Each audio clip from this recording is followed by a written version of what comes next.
Oh, wonder of wonders, my Starlink has finally arrived.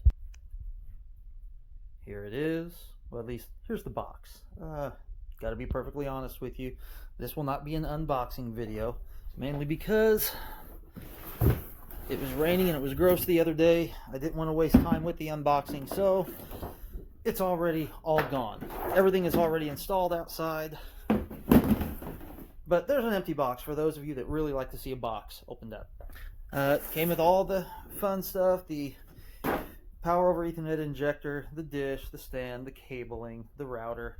I am using my Starlink router in conjunction with a TP-Link Deco mesh system in the house.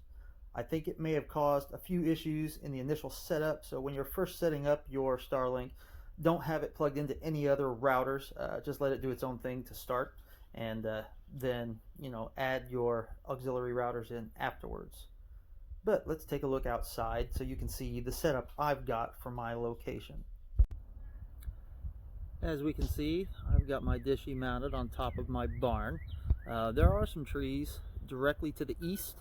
The little bit of elevation the barn gives me makes those not much of an issue. My house, however, is much closer to the trees that are to the north, which is why I went with the barn. It let me get a bit further back.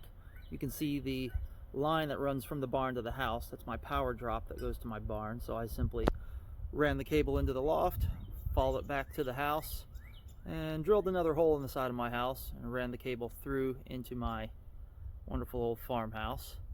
And then that is the northern view right there. Clips a little bit of the tops of those trees.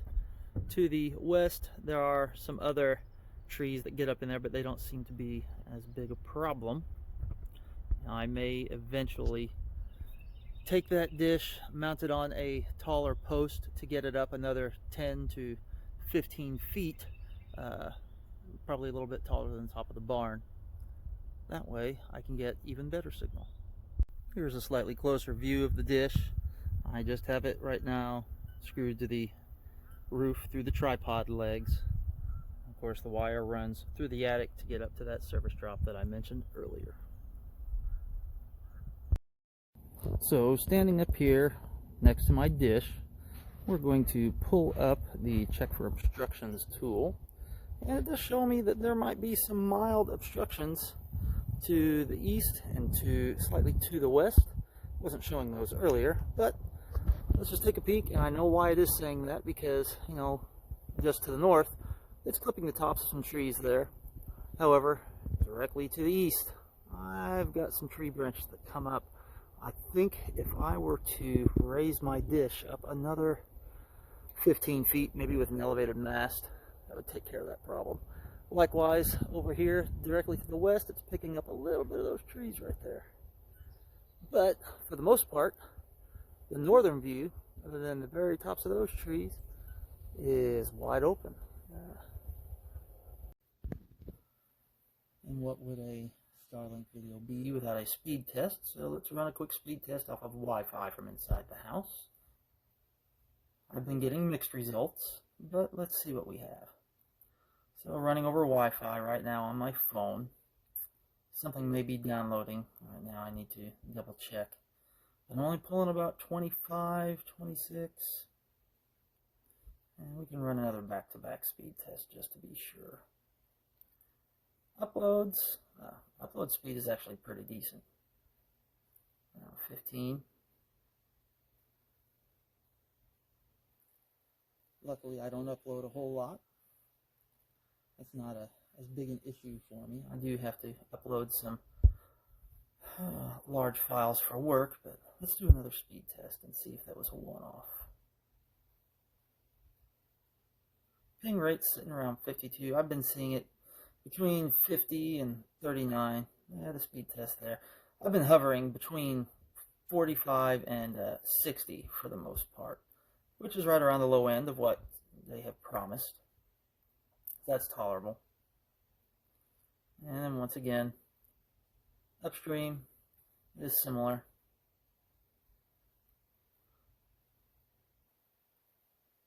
But when you consider my previous speeds averaged around 3.5 to 4 meg and about 500K upload, That's not bad at all, so I'll take it. And for giggles, let's run a speed test from my desktop. It is also connected via Wi-Fi. I don't have any hardline connections to my router, but let's see what we get. Ping of 32.